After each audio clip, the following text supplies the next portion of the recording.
Yo, is she dead? She's alive, she's prospering, she's good, I'm good, we good. I desperately want to make this comeback on this channel. We have a lot of things going on in our lives right now. I'm personally in the midst of squeezing in all this content creation process, cause bitch, it takes time, okay? It's a long process. It's not just like, hey, here's the video. No, I want to talk about a lot of albums which came out, and also I do remember about the Spring Mist reviews. It's coming out at some point, okay? It's only fair to make this comeback with something very special and very important and much anticipated. And of course, something absolutely incredible. I ain't got time to talk about shitty music on this channel, at least not now. This is a strong album of the year contestant and also an amazing art piece. Whenever I listen to this record from start to finish, as you should, by the way, kids who listen only to singles and skip tracks, I see you. I feel like I am consuming art, which sounds a bit wrong. I mean, the listening album experience in this way is much more intimate than, let's say, going to a classic orchestra concert or going to theater performance or going to a gallery. But that is surprisingly exactly how I feel listening to Oil of Every Pearls and Insights by Sophie.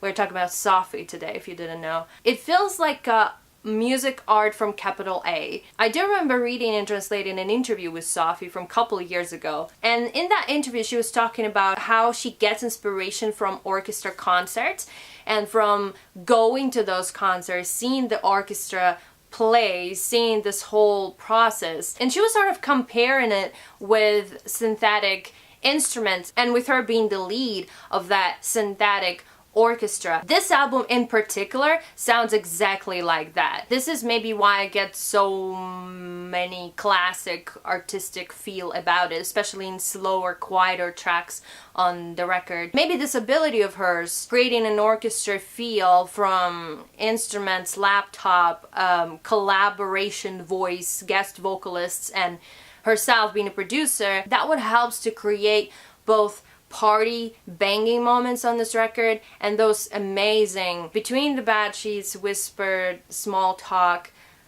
like intimate moments. The second one for me is a little bit more important, let's say. I'm mostly amazed by those on the album. Previously we got some hints of that intimacy on Product and on some of the tracks that she played live, but this is a much bigger part of her artistry now, and it's much stronger, more vivid, and very up close. It's very personal. I feel like I know Sophie now like I've never been able before. And we're talking about Sophie, an artist, a producer who kind of was hidden behind this public enigma persona, doing the stunts with people faking her and also not appearing anywhere, being kind of the mystery of the music industry. Then boom, we have this album and it's all like, I'm here in your face with this promotion. Here I am. Accept me as I am. And I'm here for it. It's amazing and I love it. Now it feels like it was a lot of pretending,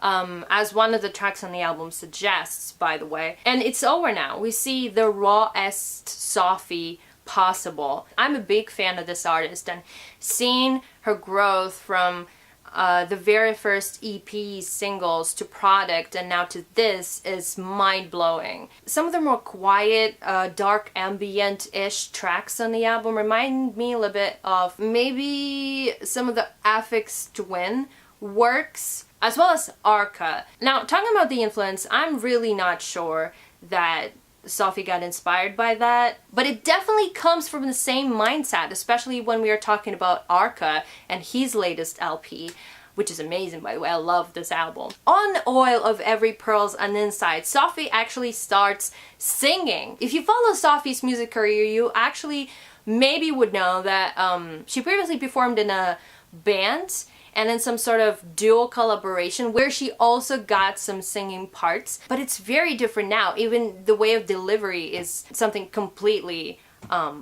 opposite. And now hearing her voice, hearing what she has to say, opening the album that way, it's a very strong move. Plus the message on It's Okay to Cry It's so sweet, it's so gentle, and it might sound funny, but it's also sounds very revolutionary. My favorite part from It's Okay to Cry, it's of course the dynamic, intense outro, which feels a lot like an anthem, like a proclamation. You feel all kind of different overwhelming emotions listening to this. So yeah, that's a very powerful track to start off the album. Then we have tracks like Face Shopping and Pony Boy, which I do love as well.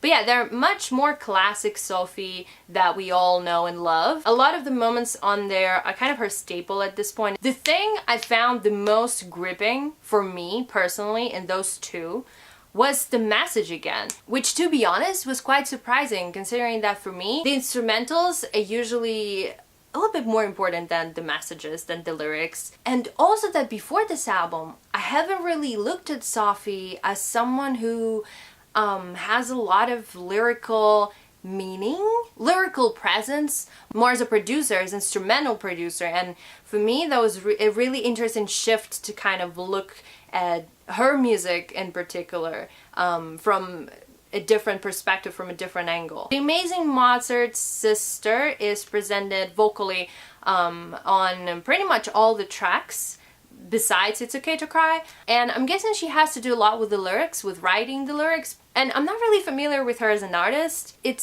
doesn't change the fact those are very modern little prophecies of our society and how the world is changing and how the view of people, including their inner worlds, it's all changing and it's all beautiful, and that we all should accept that and embrace it in this crazy, wild party manner. And yeah, I'm 100% live for it. And I feel like this represents Sophie amazingly. And this whole fun, open-minded, queer-esque movement in pop music of now. I am a supporter of this 24/7, any day. Another thing I've noticed is that we don't really get some of the previously played premiered tracks during her live sets, but we do have some samples here and there. Some of those ended up on the collab tracks, like the Charlie XCX ones. But yeah, definitely in Face Shopping, I think, there's definitely a couple of samples from her live sets intervened with the new Sophie. And yeah, I can't say that I don't need the old demos and the old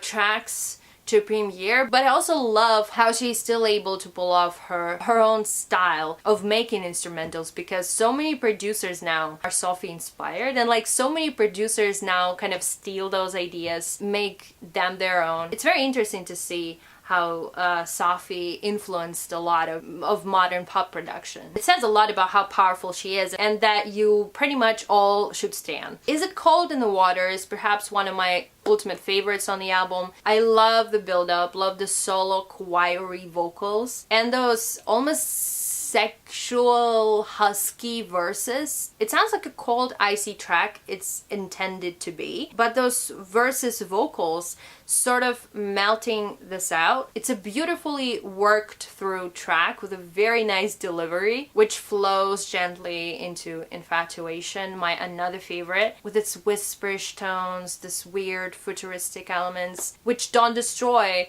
this overall elegant and powerful atmosphere of the background on the track. It's probably the most intimate and intense moments on the album, in the middle of the album, which clicks the flow of it perfectly, I feel like. Not Okay is probably the biggest distortion moment. The title kind of gives that away. Though I applaud Sophie's balancing skills when it comes to experimental producing, because Not Okay pleasantly skips on that edge between like sounding off and sounding exactly right. It's super disorienting, but it's also very fun. Maybe because of that vocal sample. But yeah, it's still a good track. Now, Pretending has this amazing legend story about it online from her interview, I think, about being recorded as this fast-paced pop song, but later changed into what we have on the album now, because of it feeling more appropriate and not too much in your face. And I've seen some people talk about how they want that original pop track. We already know so much about Sophie. We have this image built up in what, just like less than a year of time. So it's absolutely okay for her to hold a little bit back if she wants to. And, you know, just let us enjoy this dark, ethereal, ambient track, which, by the way, I do love as well. It's very simple, it's very stable, maybe even a little bit eerie.